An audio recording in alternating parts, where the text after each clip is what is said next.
After 2 years of the Israel-Hamas war, the last 20 living Israeli hostages were freed today under a U.S.-led ceasefire deal that has halted major fighting. In exchange, Israel released almost 2,000 Palestinian prisoners as part of the first phase. Among those returning home is 25-year-old reservist Eitan Mor, who has family ties to the Houston area.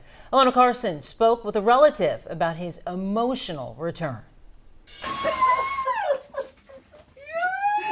An historic and emotional day in Israel as prisoners are reunited with families. Among them, 25-year-old Israeli reservist Eitan Mor. Taken 2 years ago while working at the Nova Music Festival, he was held hostage for 738 days. His cousin, Houston doctor Alan Kellerman, talked to us from Israel right after the 20 surviving prisoners were freed by Hamas. And today he was released, so it's unbelievable. He was just one of 20 that were still alive.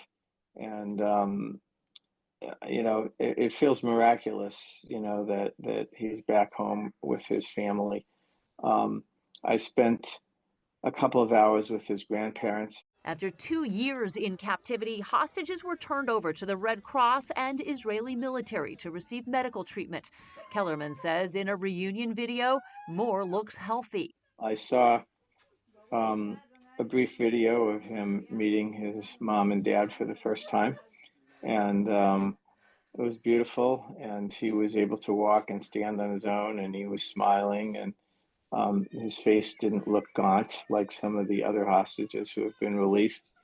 And he, at least on the surface, he seemed to be in better physical shape than some of the other hostages, unfortunately. After watching the celebrations in Israel, Kellerman cautions that the process of grief and healing for so many families will be a long one. Tell us about this day, this very emotional and historic day there in Israel. Yeah, it's both very emotional and historic. I think the overall feeling in this country is one of relief and celebration, although it's an emotionally complicated day.